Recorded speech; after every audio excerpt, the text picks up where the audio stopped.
साथियों, ये हैं सर्गेई लैवरोव, जो कि रशिया के फॉरेन मिनिस्टर हैं। ये रशिया के प्रेसिडेंट व्लादिमीर पुतिन के बहुत खास और विश्वसनीय व्यक्तियों में से ये एक गिने जाते हैं। बीते दिनों के अंदर, बीते लगभग 2-2.5 महीनों में जो इन्होंने डिसीजंस लिए हैं, उसने रशिया की अपकमिंग पूरी पॉलिसीज को सामने रखा है और बहुत हद तक वो अपने लक्ष्य में सफल भी हो रहे हैं। रिसेंटली आपको पता होगा, कुछ दिन पहले चाहे फिर वो इंडिया के लिए मैसेज भेजना हो कि भैया अब आप आरआईसी में मजबूत बनिए, जो क्वाड है क्वाड से थोड़ी दूरी बना के चलिए, अमेरिका जो है वो आपको एक तरह से यूटिलाइज करेगा और आपको यूज एंड थ्रो का काम होगा। और वो बहुत सारी बातें सच होती हुई भी दिखी। रिसेंटली आप देखिए तो ऑपरेशन सिंदूर के बाद में जो अमेरिका का स्टैंड रहा, उससे भारत भी काफी हद तक, जिसको हम कह सकते हैं, शॉक में है कि भाई हमें वहां से ये उम्मीद नहीं थी। अब मेरे साथियों, रिसेंटली क्या हुआ है, रशिया के जो ये फॉरेन मिनिस्टर हैं सर्गेई लैवरोव ने चाइना और नॉर्थ कोरिया के लीडर्स के साथ मीटिंग की है और एक अपना नया ट्राइका, एक नया त्रिकोण, एक नया एक्सिस बनाने का एक सफल प्रयास इन्होंने यहां पे किया है। तो क्या है कहानी और कैसे ये अमेरिका की हेजेमनी, उसकी जिसको हम कह सकते हैं कि वैश्विक ताकत को चुनौती दे रहा है, कैसे एक ध्रुवीय विश्व व्यवस्था या यूनिपोलर वर्ल्ड के उस सिस्टम को चुनौती देकर के न्यू वर्ल्ड ऑर्डर की तरफ दुनिया को बढ़ा रहा है, सारी बात का करते हैं एनालिसिस। नमस्कार, मेरा नाम है नीरज पारिक और आप देख रहे हैं Neeraj Pareek official YouTube channel. यदि आप फर्स्ट टाइम हमारे साथ में है, truth, insight and impactful content पसंद करते हैं, जियोपॉलिटिक्स का डीप एनालिसिस, तो करिए अभी सब्सक्राइब और करते हैं फिर हम कंटेंट की शुरुआत। मेरे साथियों, रिसेंटली आपको पता होगा, हमने बताया कि 12 जुलाई को सर्गेई लैवरोव की मीटिंग होती है किम जोंग उन के साथ में। अब किम जोंग उन की पर्सनैलिटी या इनका व्यक्तित्व क्या है, उससे आप भली भांति परिचित हैं। ये एक देश के तानाशाह हैं। तानाशाह होने के नाते इनका पूरा कंट्रोल अपने देश के ऊपर है। इनकी पॉलिसी फाइनल पॉलिसी होती है। जैसे एक राजतंत्र में नियम हुआ करते थे, वैसे नियम नॉर्थ कोरिया में चलते हैं।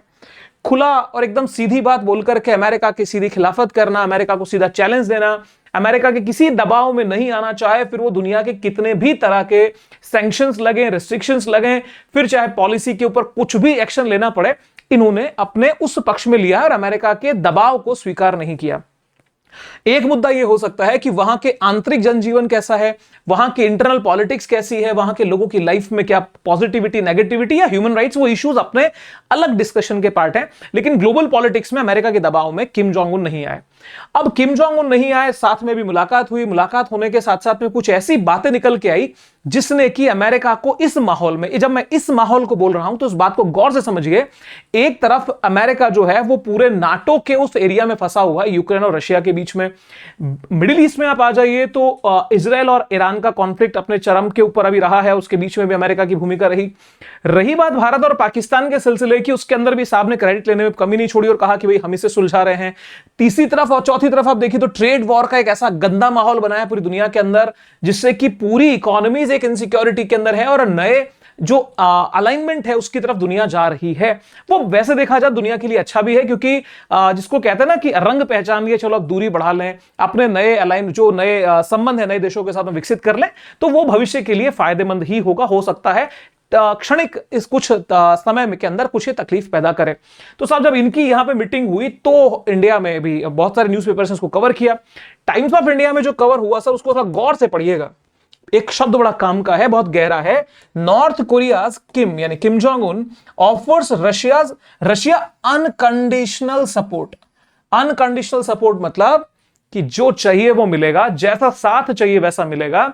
और ऑलरेडी ये ऐसा देश है मेरे दोस्तों कि जब ये यूक्रेन रशिया का वॉर अपने क्लाइमेक्स पे पहुंचा, तो आई थिंक 2024 का एग्जैक्टली मंथ मैं रिकॉल नहीं कर पा रहा हूं, मैं आगे बात भी करूंगा उसकी, अपने 10,000 सैनिकों को, 10,000 की अपने ट्रूप्स को रशिया के फेवर में युद्ध करने के लिए सर भेज दिया था। ये अमेरिका ने इसको हाईलाइट किया, अल जजीरा ने इसको कवर किया था। तो मेरे साथियों, ये क्लियर कट बात है। तो North Korean leader Kim Jong Un has reaffirmed his unwavering support for Russia's action in Ukraine following a meeting with Russia friend. ठीक है सर, सर्गेई लैवरोव ने मीटिंग होगी। अब मीटिंग हुई तो इसी को दोबारा से और हाईलाइट किया। हाईलाइट करने का काम Ministry of Foreign Affairs Russia के एक्स अकाउंट यानी ट्विटर के पोस्ट पे किया गया। लिखा है कि साहब, on July 12 foreign minister Sergei Lavrov was received by president of the state affairs of DPRK. DPRK मतलब ये हो गया People's Republic of Korea, Democratic People's Republic of Korea. अभी कितना डेमोक्रेटिक है, कितना पीपुल्स है सर, वो तो हम चर्चा में नहीं जाएंगे।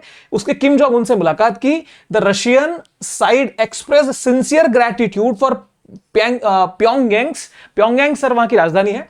प्योंगयांग्स consistent and principled support for Russia specially military operations की भैया आपने हमें बहुत सहयोग दिया, हम उसके लिए धन्यवाद देते हैं, थैंक यू बोलते हैं। अब नॉर्थ कोरिया जिसको अमेरिका फूटी आंख नहीं देख सकता, तो रशिया के लिए सर वो सबसे इंपॉर्टेंट हॉट स्पॉट बन जाता है फॉरेन रिलेशंस को मेंटेन करने का। अब इसी के साथ में दूसरा विजिट नेक्स्ट डे 13 जुलाई को सर्गेई लैवरोव जो है वो विजिट मतलब मीटिंग जो है वो बीजिंग में करते हैं चाइना के फॉरेन मिनिस्टर से वेंग यी। तो वेंग यी के साथ में जो मुलाकात हुई है, वेंग यी के साथ में मुलाकात भी बड़ी गजब की हुई है, बिकॉज तीनों का एक ट्रॉइका डेवलप करना है। अब यहां पे द हिंदू में कवर हुआ है Russia and China discuss Ukraine war and ties with the United states. मेरे दोस्तों ध्यान दीजिएगा, यूक्रेन वॉर एक चर्चा है, यूक्रेन वॉर के पीछे भी अमेरिका है, इसमें तो कोई शक ही नहीं है, बिकॉज सपोर्ट लिए खड़ा है। दूसरी चीज, यूनाइटेड स्टेट्स को डायरेक्टली डिस्कस करने का मतलब है कि इंडो पैसिफिक रीजन में, दूसरी बात यूरोपियन यूनियन यानी नाटो वाले रीजन में जो अमेरिका का बढ़ता हुआ रोल है उसके पंख कैसे कतरे जाएं। तो सीधा सीधा चाहे दोनों ही देशों की मीटिंग को आप सेंटर में ले लो तो अर्थ निकल के ही आएगा कि यहां पे चर्चा हो रही है यूएसए की। ठीक है, अब एक कदम आगे बढ़ते हैं सर। सिमिलरली वही एक जैसा post ministry of Foreign Affairs Russia के ट्विटर अकाउंट के ऊपर फिर किया गया, फिर बताया गया कि सर मीटिंग हुई है, चलो सब बढ़िया है। अब मेरे दोस्तों ये जो एक ट्रॉइका डेवलप हो रहा है, एक तरफ से देखो रशिया कहां प्लानिंग कर रहा है, रशिया इंडिया चाइना का एक ट्रॉइका डेवलप करना ये चाह रहा है। दूसरी तरफ Russia north Korea and China का एक क्लब डेवलप होने जा रहा है। तीसरी बात, कल और परसों में हमने कुछ वीडियोस कवर किए थे, आप देख सकते हैं हमारे उसमें वीडियोस में मिल जाएंगे कि कैसे पोलैंड जो है वो दूर हुआ, उधर अमेरिका को झटका लगा। साथ ही साथ ऑस्ट्रेलिया और जापान भी चाइना से अपने संबंध बढ़ा रहे हैं। तो कुल मिलाकर के एक नया पावर एक्सेस इस दुनिया में डेवलप हो रहा है और वो होना भी चाहिए, बिकॉज ये देश की या दुनिया के लिए स्थिरता के लिए बहुत ज्यादा आवश्यक है। अब आपको थोड़ा सा ज्योग्राफिकली चीजों को समझना चाहिए मेरे दोस्तों। ये ग्लोब का जिस हिस्से की हम बात कर रहे हैं वो आप समझ गए होंगे, ये एक तरह से इसको हम नॉर्थ ईस्ट चाइना का जो हिस्सा है ये वहां पे चलते हैं। तो यहां पर आप देखेंगे तो ये नॉर्थ कोरिया आ जाएगा, यहां पर ये चाइना आ जाएगा और यहां पे रशिया आ जाता है। मतलब ये एक ऐसा तीनों की जो ज्योग्राफिकल लोकेशन है वो बहुत हद तक मैच होती है। मतलब यहां पे आप देखेंगे तो ये पॉइंट है जहां पे ये ट्राई जंक्शन बन जाता है नॉर्थ कोरिया, रशिया और चाइना का। तो कुल मिलाकर के लैंड बॉर्डर जो है वो तीनों की बहुत करीब है, ज्योग्राफिकली काफी देश जो है वो अटैच्ड है। अब बहुत सारे हिस्सों के अंदर इनकी भाषाओं की भी साम्यता है, मतलब कुछ एरिया ऐसे हैं जहां पे चाइनीज भाषा भी चलती है, तो रशियन भी चलती है, तो कोरियन भी चलती है।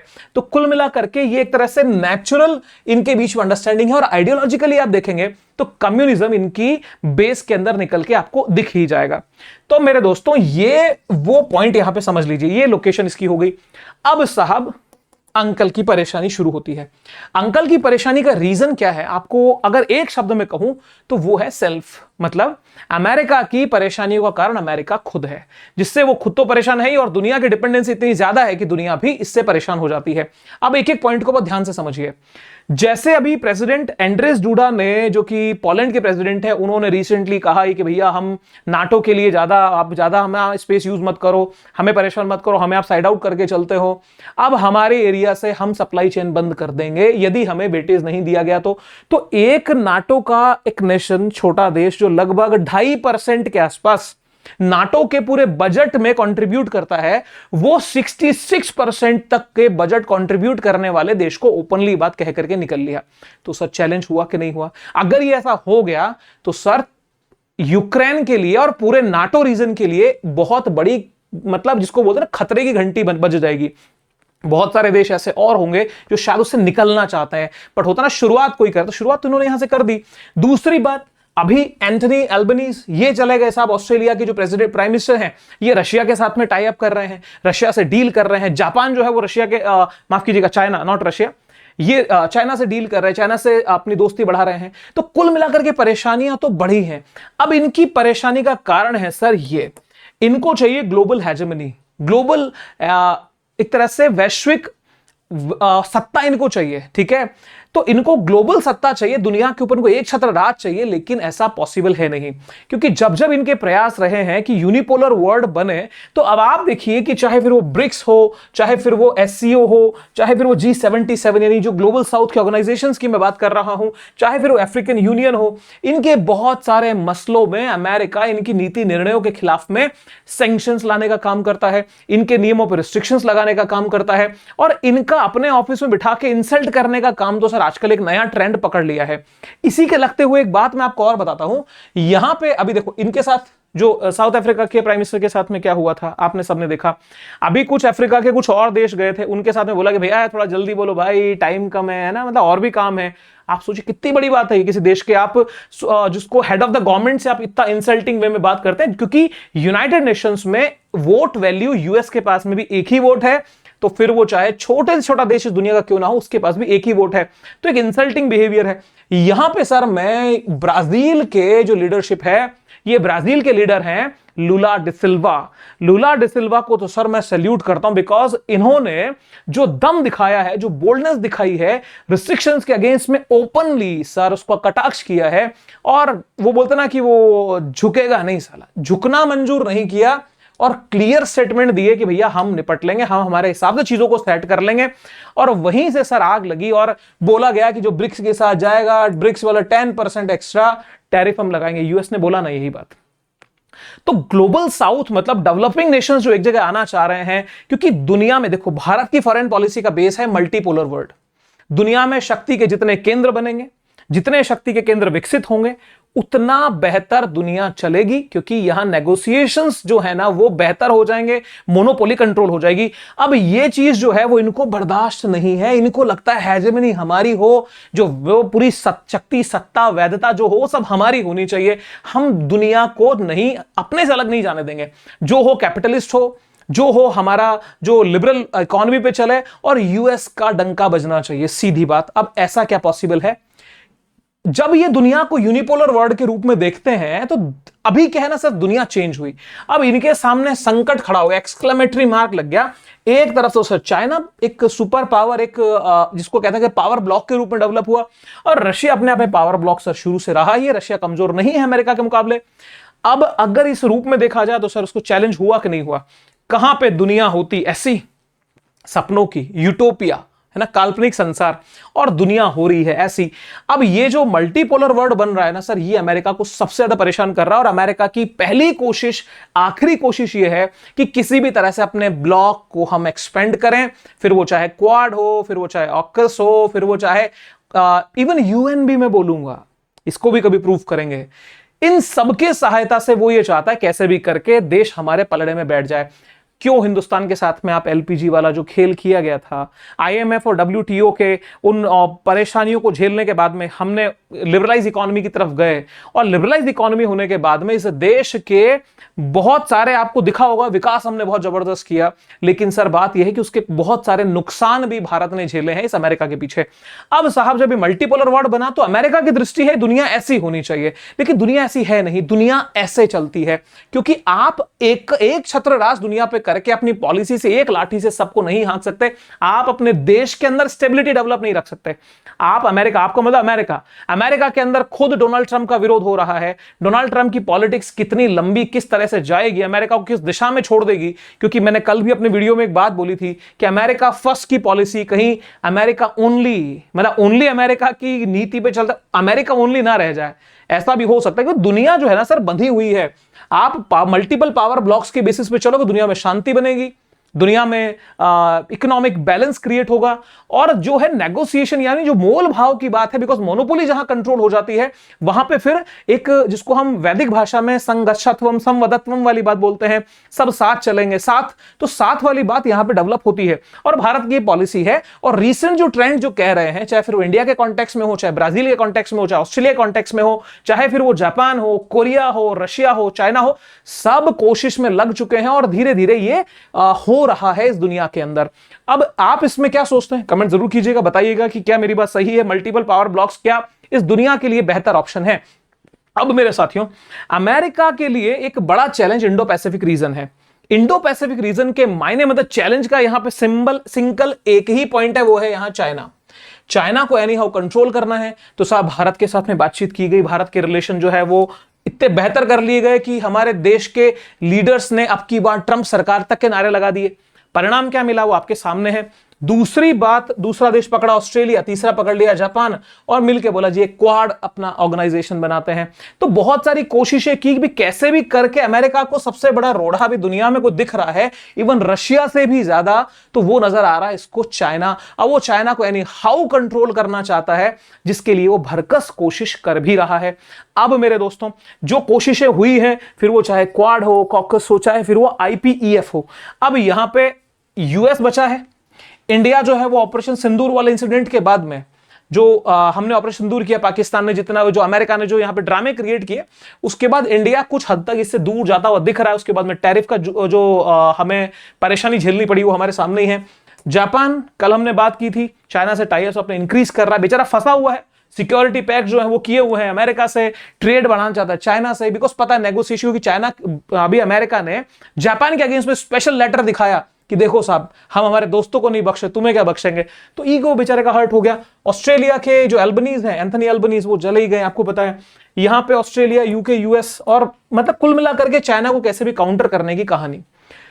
इस बीच में क्या होता है, 2022 से ये जो यूक्रेन और रशिया का जो एकदम आमने सामने की युद्ध भयंकर चल रहा है, इसके अंदर साहब अमेरिका ने कहा कि आप नाटो के मेंबर बनना चाहते हो, दिलो जान से तुम्हारा सपोर्ट करेंगे, तुम आगे बढ़ो, हम तुम्हारे साथ हैं। अब इतना साथ देते देते बेचारे अमेरिका वाले सोचे यार कि 22 से चलते तुम 25 तक तो आ गए, अब कितना करें। तो यहां पे एक पॉइंट बड़ा इंटरेस्टिंग है, समझने वाला है, वो है पीट हेग्सेथ का। पीट हेग्सेथ कौन है? पीट हेग्सेथ अमेरिका के आप रक्षा मंत्री समझ लो, डिफेंस सेक्रेटरी हैं वो।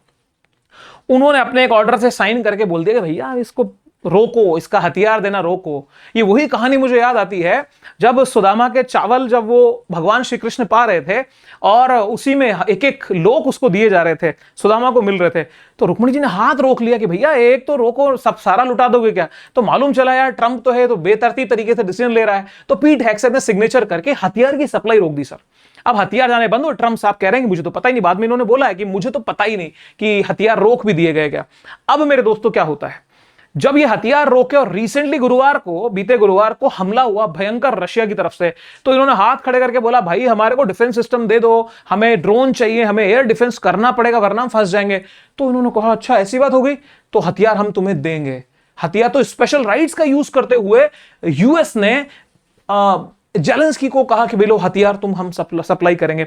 तो कुल मिलाकर के जब इन्हीं के साथ के लोग ही इस डिसीजन से बहुत खुश नहीं है, जनता खुश नहीं है, और इनको अपना ईगो सेटिस्फाई करना, और वीडियो के एंड में आप देखिएगा सर, पूरा समझते जाइए, एंड के दिन के कैरेक्टर को मैं कैसे डिफाइन करूंगा वो आपके सामने बहुत प्रैक्टिकली सामने आ जाएगा। अब एक तरफ यहां ये बेचारे परेशानी में फंसे हुए, अब परेशानी में फंसे हुए, तो यहां पे जो नाटो जिसके पीछे अमेरिका को ये लगता है कि पूरी दुनिया हमारी है, क्योंकि सारे बहुत डेवलप देश हैं, उनके साथ में अपना टाई अप है, एक अपना मजबूती के साथ में खड़ा है, पूंजीवाद और जिसको हम उदारवाद का एक अच्छा खासा गढ़ ये बना चुका है। लेकिन आप उसमें थोड़ा सा गौर करेंगे सब, तो एक देश बहुत मजबूत देश है, वो है फ्रांस। फ्रांस और अमेरिका के बीच में डिफेंस प्रोडक्शन को लेकर के सर टसल इनडायरेक्टली चलती है।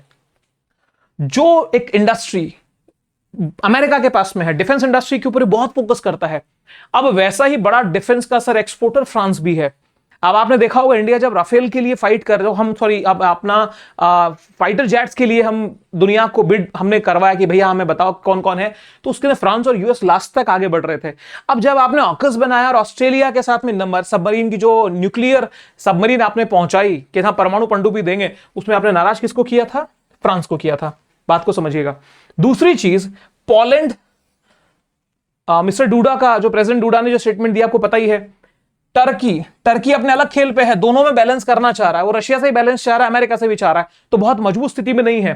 दूसरी तरफ हंगरी जो है वो अपने इश्यूज से परेशान है, इसकी इकोनॉमी प्लस के कुछ इश्यूज। दूसरी तरफ थोड़ा सा और आगे आएंगे तो यहां पे ग्रीस है, ग्रीस बेचारा बेल आउट पैकेज ले लेके परेशान है, उसको उसकी इकोनॉमी सेटल नहीं हो पा रही है, तो ये लोग सब तरह से दुखी हैं सर, कोई बहुत मजबूत स्थिति में नहीं है। लेकिन एक मौका चाहिए जो मुझे लगता है पोलैंड ने दे दिया, और भविष्य में ये चीज आपको प्रूव होती हुई दिख जाएगी।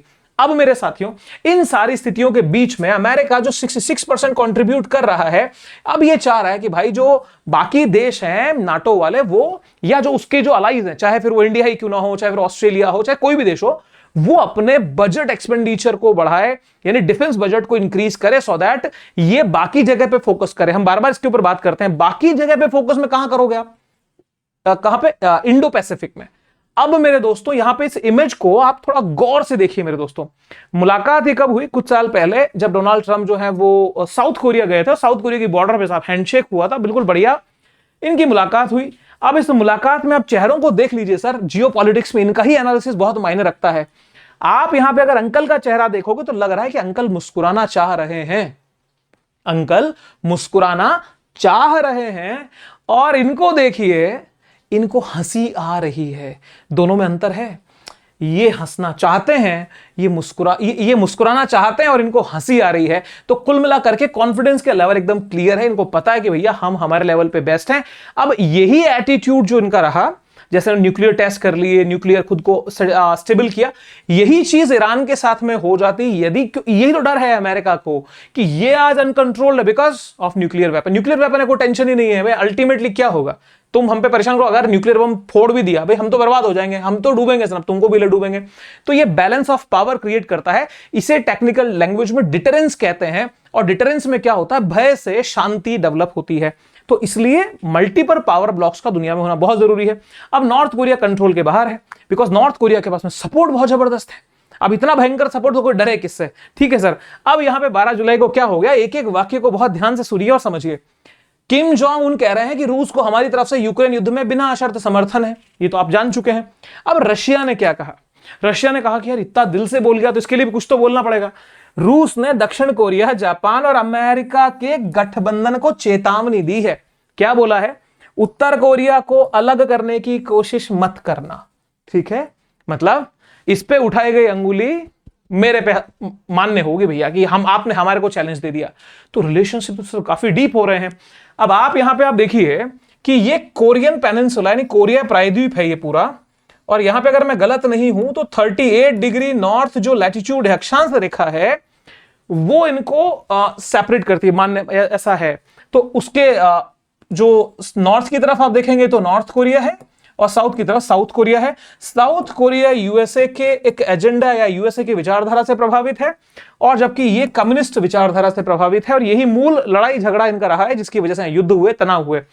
अब इस हिस्से पे यहां पे क्या, बगल में जापान है, तो जापान साउथ कोरिया और उधर यूएसए को कह दिया कि भैया नॉर्थ कोरिया को आइसोलेट करने की कोशिश मत करना, वरना फिर हम निपट लेंगे।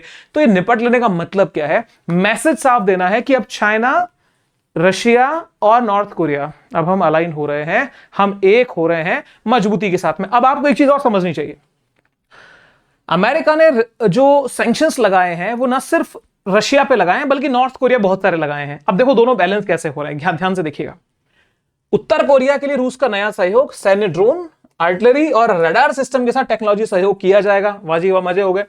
पश्चिमी प्रतिबंध लगे हुए हैं नॉर्थ कोरिया पे, तो कच्चा तेल यानी क्रूड ऑयल है, जो खाद्य सामग्री है, ये सारी भी आ जाएगी, टेंशन खत्म। तो ये क्या होता ना सर, ये कॉपरेशन है। अब उनके लिए ये हेल्प कर गया। तो लावरोव ने कहा कि उत्तरी कोरिया को अलग थलग करने की पश्चिमी कोशिशें तीसरे विश्व युद्ध जैसी रणनीति को जन्म दे सकती हैं सर। अब आप सोचिए कितनी बड़ी बात कही है कि अगर आप नॉर्थ कोरिया के अगेंस्ट में आ रहे हो, इसको आइसोलेट करने की कोशिश कर रहे हो, तो it can be the reason of third world war. My dear friends, थोड़ा समझने की कोशिश करिएगा। थर्ड वर्ल्ड वॉर की सिचुएशन क्रिएट हो रही है, तो मेरी थोड़ी सी छोटी सी जो समझ है वो मेरे को इशारा ये कर रही है कि जो कोल्ड वॉर का दौर था, कोल्ड वॉर के दौर में जो क्यूबा की भूमिका कुछ दिख रही है, वैसा मुझे कुछ यहां नजर आ रहा है नॉर्थ कोरिया में। नॉर्थ कोरिया हो सकता है भविष्य का क्यूबा सिद्ध हो जाए। कैसे? क्योंकि वहां भी गन बॉट डिप्लोमेसी को लेकर के बड़ा माहौल बना था, पूरा एकदम शीत युद्ध यूं था कि बस अब ये रियल न्यूक्लियर वॉर में कन्वर्ट होने वाला है। तो बराबर का क्यों? क्योंकि क्लियर कट फाइट में ये बिलीव कर रहा है। वो भी रशिया के साथ था, ये भी रशिया के साथ है। खैर, आप इस बात से सहमत है तो कमेंट करके जरूर बताइएगा। अब मेरे दोस्तों, इसके स्ट्रेटेजिक मायने समझो। वीडियो थोड़ा सा बड़ा हो रहा है, माफी चाह रहा हूं, लेकिन बात को समझिए, क्योंकि जब तक हम कंक्लूजन तक नहीं पहुंचेंगे तो मजा नहीं आएगा। देखो, नॉर्थ कोरिया अमेरिका के पूर्वी एशियाई प्रभुत्व को तोड़ने का सबसे आक्रामक माध्यम है। मतलब नॉर्थ कोरिया को यदि आपने फुल फ्लेज सपोर्ट किया और नॉर्थ कोरिया अमेरिका के प्रभाव से बचा रहा, अमेरिका की हजार कोशिश के बावजूद परेशानियों में नहीं आया, तो आपने एक तरह से जो ईस्टर्न एशिया का जो वो इंफ्लुएंस डालना चाह रहा है, वो आपने खत्म ही कर दिया। फिर बचा ही क्या? बिकॉज जो आपके साथ हैं वो तो साथ हैं ही, जो साथ नहीं है उसको परेशान करके अपने हक में लाओ तो जीत होती है। ये बराबर जीत रहे हैं, मतलब उसको फर्क ही नहीं पड़ेगा उस चीज से, तो बात हो गई। दूसरा, रूस और उत्तर कोरिया के बीच में ड्रोन मिसाइल तकनीक सब, ये तो खैर सब आपने आपसे बात कर ही चुके हैं। तो कुल मिलाकर के अमेरिका के लिए ये एक सीधा सीधा चैलेंज है, उसकी हेजेमनी के लिए, उसकी उस परिस्थिति के लिए। अब दूसरी बात, रिसेंटली साहब ने, मतलब किम जोंग उन ने हाइपरसोनिक मिसाइल का टेस्ट किया। अब हाइपरसोनिक मिसाइल किसको डराने के लिए है भाई? यहां पे एक है अमेरिका, जापान, दूसरा साउथ कोरिया, ऑब्वियस सी बात है। तो ये टेस्ट हाइपरसोनिक मिसाइल हैं। अब पूरा जो, जिसको हम कह सकते हैं ना कि सर आर्सेनल, यानी जो हथियारों का जखीरा है वो भयंकर इसने इकट्ठा किया है। अब रशिया का सपोर्ट, चाइना का सपोर्ट, तो कुल मिलाकर के बैलेंस यहां पे अमेरिका मुश्किल होगा, अमेरिका के लिए बहुत जबरदस्त। अब मेरे दोस्तों, ये वो मैंने जो बात की थी, Pentagon says North Korea send 10,000 troops to join Russian war in Ukraine. ये अल जजीरा की खबर जो 2024 की है कि 10,000 ट्रूप्स, मतलब किसी देश की सेना दूसरे के लड़ रही है वहां पे, तो यार इससे बड़ा क्या सपोर्ट की बात कर सकते हो। अब दूसरा चैलेंज आता है चाइना। चाइना के जब ये सर्गे लैवरोव जाकर के वैंग यी से मुलाकात करते हैं, बातचीत होती है, तो बातचीत में सेंटर क्या बनता है? अमेरिका, सीधी सी बात है। तो यहां पे जब 13 तारीख को मुलाकात हुई तो अमेरिका के प्रतिनिधि और इंडो पैसिफिक पर रणनीतिक समन्वय पर इनकी चर्चा हुई। तो इंडो पैसिफिक में किसको कंट्रोल करना है? इंडिया को, बांग्लादेश को, पाकिस्तान को? नहीं जी, यूएस को। ये चर्चा।